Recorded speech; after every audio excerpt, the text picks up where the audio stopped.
Here's Cam Robinson, the director of content and film scouting for Elite Prospects, who joins us on Tuesdays. How are you?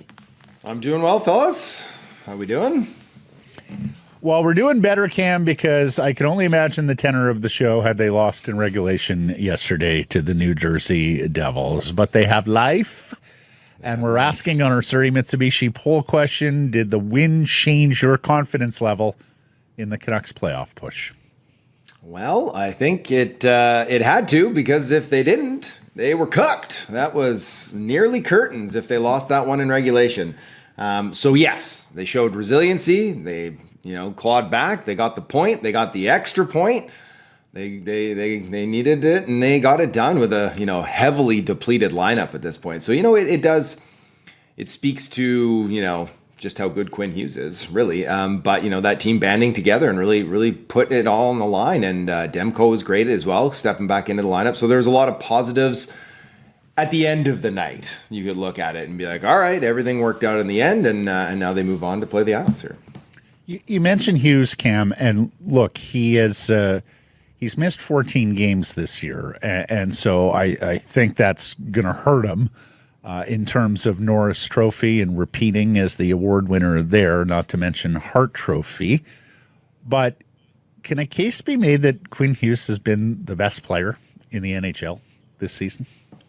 I mean, I think I've made that case a couple of times early on in the season. And if he ended up playing 80 games, I don't think he would have won the award, but I think I could have made a very strong argument for the case. It's really unfortunate. I was actually thinking about it this morning. He'll hopefully play the final 11 games. Is that going to be enough? Would that get him enough to get that Norris Trophy? And, with what Makar's doing, just a hair behind him in the per game rate, Werenski's had a tremendous season as well. I do think that, unfortunately, just those games missed is going to cost him that back-to-back Norris, which, in my opinion, he is the best defenseman this year and is the best defenseman in the world. But yeah, he probably won't take home the hardware this year. But yeah, especially looking at who he has had to work with this year and the struggles of the team and everything going on with it, he's the most valuable player to his team, in my opinion. What do you think about the addition of a personality to this team here over the last week? Because since the trade of JT Miller, they really didn't have a personality. They didn't have a focus outside of Quinn Hughes. Like it was Quinn Hughes' team clearly, but they didn't show any gumption. They didn't show personality. Who was going to do what for this team when something mattered? They've kind of shown that this week. And Quinn's certainly the quarterback of it all. But with Besser getting on a hot streak, other guys rising to the occasion, Pius Suter's week, they have shown some resiliency and some personality here. They have. And dare I say, they look like a team. They look like a cohesive unit, and it's something that we hadn't seen much early on in the year and through the middle part of the season there. And obviously we know why, right? Like there was so much noise outside of the rink in the dressing room. It's sometimes, you subtract and it ends up being an addition. And of course, this team would be better with a player of JT Miller's skill set still on the roster, especially with the, Hedl coming in, and he's not even in the lineup right now either to help mitigate that. But is that sometimes you do have to remove something for the team as a unit to come together. And whether that was JT leaving or it's, part of that going on and then that kind of clearing the air for other players to find their game, the root cause of it had to have been that, the issues in the dressing room. And now that they're gone and they're starting to, find, obviously the game against the Rangers, it didn't work out. That was pretty disappointing. But they've been showing that they are coming together as a group and that they're finding ways to scrape a point here, to get a shootout win there. And they're going to need all the help they can get down the stretch here if they want to continue that after game 82 too. Did Demco give them an emotional bump at all? I mean, he's a core member of that team, and he's well liked. He's well respected, obviously in the dressing room and around the league. I think that to see him come back and then, it's been tough since he's been out. Is that when he comes back and he makes a save, you're like everyone's kind of holding their breath. And so when he made that sprawling save in overtime, like I was like, oh god, like there it goes, right? And he didn't. He was fine, and he came back up and like I'm not sure how the boys reacted, but I'm sure they're probably feeling the same thing. Like, here he goes, and oh, he's okay. He's okay. Like, maybe we're going to have Thatcher Demko back, because when he's on his game, he's a top 5 goalie in the world, right? Like, and that is the type of stopper you need back there, especially when you're struggling to score goals or when your top offensive players aren't going or they're injured. You need someone that you can be like, we can win 2-1 games. We can win 3-2 games, and he's going to lock it down for us. So Demko to the rescue, Cam. Can you buy that narrative in terms of the 11 games left and making the playoffs? I can buy it. He's going to have to win a few more before I'm going to really jump on the bandwagon and say Demko to the rescue. But right now it's just Quinn Hughes is on an island. He's dragging everybody with him. And I called for it last week. I said, Brock's got to figure out a way. He's got to score goals. And lo and behold, he popped 5 and 3, rang one off the pipe last night there. He's looking good. So, and like you mentioned, Poos Suter, is like, you can't rely on Poos Suter to be the guy scoring goals for you every night, but it's great when it happens, right? And so when he gets cold, hopefully it's Connor Garland next, or it's Dakota Joshua after that, or it's Kiefer Sherwood finding the back of the net, right? And so they're going to need, or Jake DeBrusk, right? But you need those depth guys. You absolutely need a guy like DeBrusk and Best, or the guys you're paying to score goals. They need to score goals regularly. And then hopefully the guys on the bottom of the lineup just take turns getting hot, right? And again, they're going to need that desperately down these last 10, 11 games. Want to ask you about Lekkerimäki and Räty. We talked about it last week, if I'm not mistaken. Mm-hmm. Did they wait a beat or two too long in getting Räty up here for the center ice position? And did they wait a beat or two too long in terms of getting Lekkerimäki up, line up, and more power play time to take advantage and playing every night of his natural goal scoring? Yeah, with Lekkerimäki, I said it last week. I've said it early in the season. You bring this kid in to generate, to infuse some talent and some goal scoring ability into the proper part of your lineup. So you don't bring him up to play him 8 minutes on the fourth line, because he's not going to impact the game that way. So if you're going to use him to his ability. I know you need to be responsible defensively and all that, but it's like this is a shot in the arm type of player that you bring in, and if it's cold, then you scratch him or you send him back down. So yes, I do think it's good that they are using him in that regard now, giving him a taste on the top power play every now and again too. I hope that continues, because we saw it last night, right? Like this kid has a lot of talent, right? And you give him a couple years to add some strength and get familiar with the league. There's a very real chance that he could be a 30-goal scorer in this league. And that's something, a homegrown talent you absolutely need. With Räty, yeah, they could have brought him up, a few games earlier, I think. Just how excellent he is in the dot is really great. Like he matched up against Bratt really, really well last night, right? Like that was his most common opponent, and they won the shot share. He won the chances against. He's winning all his faceoffs. So I do think they could have brought him in a little bit earlier, but they're using him the right way anyways. And that's the role that he's going to have to fit in next year. And that's when you start to put like the pieces together. It's like, okay, what does their center depth look like? It's light. It's not overly skilled, but they do have several players that could fill in that 3-4C spot, and he has to be one of them next year if you have plans for him long term, because he will no longer be waiver ineligible. Lekkerimäki's, showing some bursts of speed too. I don't think he's not a burner, but he's not slow. What about Räty's skating? That's always kind of been an issue. It's not great. He's got a bit heavy of feet, and you can see him get exposed in that regard. I think it's good enough, though. I think he's a good enough skater to play regular minutes as a regular player in, kind of the bottom six. I don't think he's going to be a top six center like they had hoped maybe when they flipped Horvat. They're like, maybe this kid. And, granted, he's a point-a-game player in the American League, but it's a different world there. So I won't put a complete ceiling on him, but at his age, I do think he's probably, that ceiling is more of like a 3C, start him out as a 4C like that. But with Lekkerimäki, like he's never been slow. The issue with him was he was a little soft and he wasn't attacking the middle of the ice. And that's like, I don't know if that was a flip that he switched, but when I saw him at the World Juniors, over a year ago in Sweden there, it was like a different player, like how he was attacking the middle of the ice, getting in on the forecheck, crashing the crease. I was like, holy smokes, this is what you need with that skill package. Now, if you add hard skill to it with that one-shot goal-scoring ability, that's where you get yourself a frontline player. That's how you turn a 15th overall pick or whatever he was into a first-line winger. And so he is charting down that path really, really well at this point, which is huge for Vancouver on a light prospects. The goal that he scores last night, as opposed to the overtime chance, which should have been a goal, and the shootout winner, those two are sort of what you expect out of a player like that. But the goal that goes in, cutting through the slot, I mean, that's bravery. Like that's that's what a flimsy quote unquote winger doesn't do. Like that's a good sign.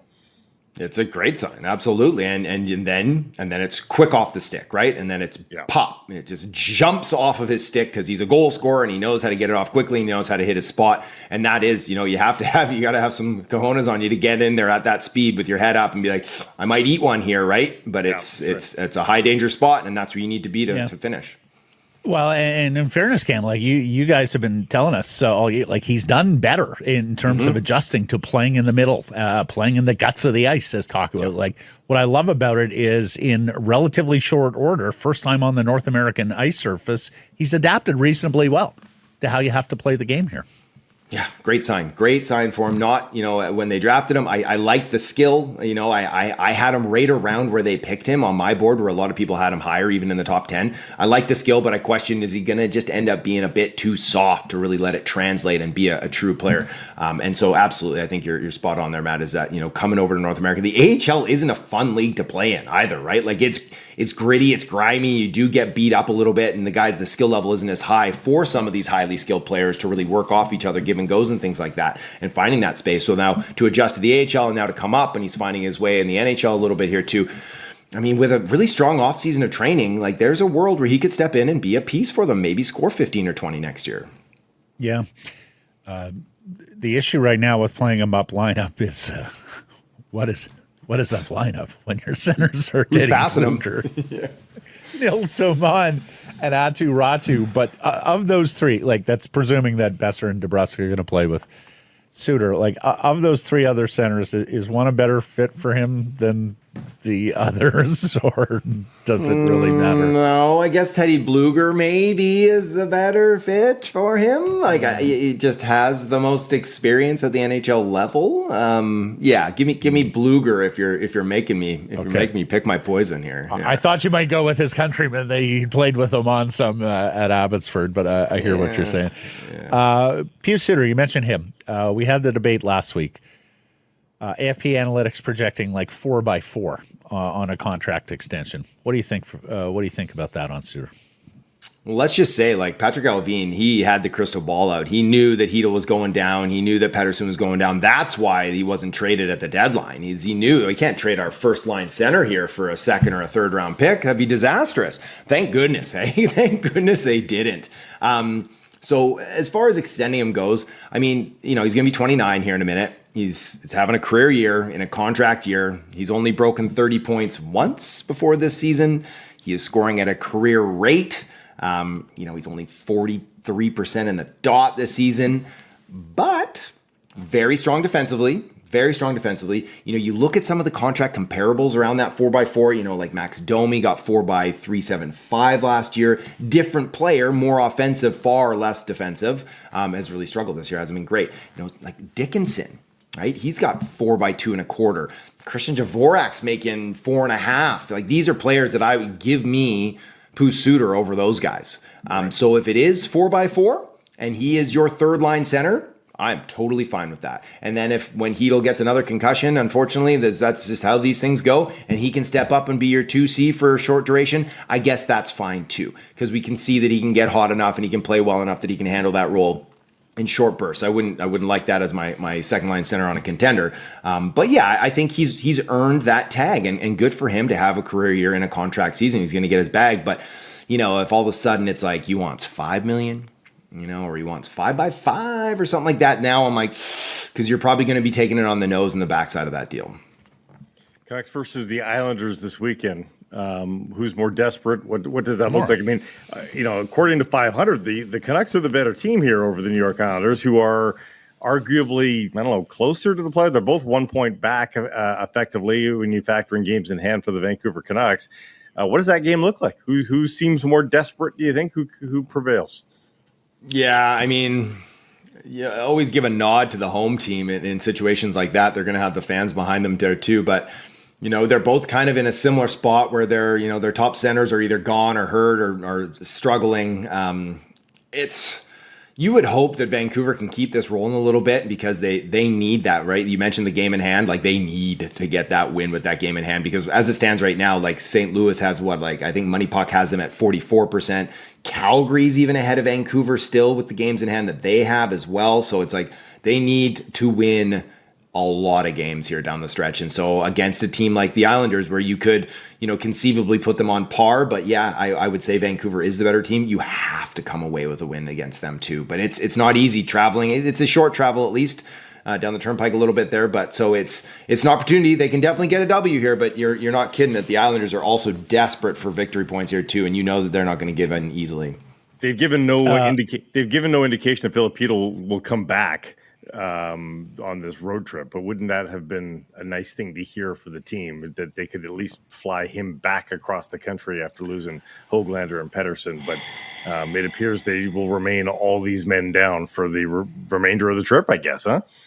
Yeah, I'm worried about Hedl too. That's concussion number 5 in the NHL career. It's like, you have to be so sure, like, for him, like, just long-term health and ability to function as a human post-career. It's like, when he comes back, he better be like so clear of symptoms and really well tested in practice that it's like, we feel good that you're not going to take a bump here in the corner and be down again, and that's the end of your career. And that was the risk, right? I said it. I don't know if I tweeted it or I said it on this show. It was like right as soon as they made that deal for Miller, I got a text from an NHL guy who just said, Hedl's one hit away. Like, he is one hit away from having his career done. And so, that wasn't a terrible hit that he took. It wasn't clean.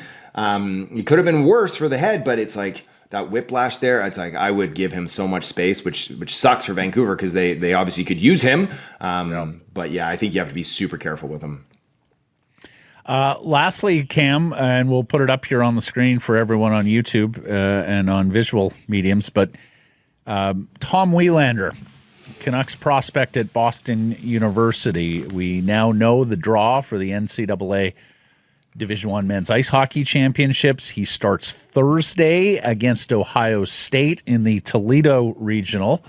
And if he were to advance, if Boston were to advance, they would draw probably the number 2 overall seed Michigan State, who plays Cornell. You tell me, what kind of draw is this for Tom Wielander and Boston University in terms of his availability potentially for the Vancouver Canucks? It's not a friendly draw, that's for sure. I mean, that is the side of that's a group of death right there. Like, that one is no easy out, right? Like, Ohio State, like, Michigan State has been a horse all year, right? Number 2 in the country at this point. They need a double OT to knock off Ohio State. They've got speed. They've got their defense activate. BU has kind of been a bit inconsistent this year. They've been up and down. They do have a lot of talent on that team too, though. So not to say they can't knock off Ohio State, but then to have the Spartans waiting for them on the other side of things, it's a gauntlet to come out of that side of the bracket this year for sure. And so, I've talked to some people about Wielander, and this isn't news. I fully expect him to sign at the end of this, whenever his season's done. I've expected it all year. I've been trying to lock it down, like, when they were having their discussions. And it sounds like they started talking in February about kind of being like, so you're ready to come out? And he's, yeah, I'm ready to come out, sort of thing. So, I'm really looking forward to obviously this tournament's a great time. But to see him step out and see how they handle him once they bring him in. Do they give him NHL minutes? Do they, burn the year off his ELC, or do they send him to the American League first of all and keep that ELC cooking? So, it's going to be a transition for him. He's not a ready-made product just yet, but he's not super far off. He's not that far off. He's an exciting player for the Canucks.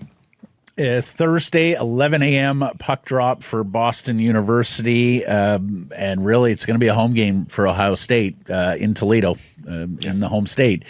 And then if they were to win, they play Saturday. Time isn't totally set there, but they would play Saturday against the winner of Michigan State and Cornell. So who knows? Maybe as soon as this time next week. That's right. We could be talking about Tom Wielander as a Vancouver Canuck. Marvelous stuff, sir. Thank you for this. Have a terrific 7 days, and we'll catch up then. Appreciate it, boys. We'll talk soon.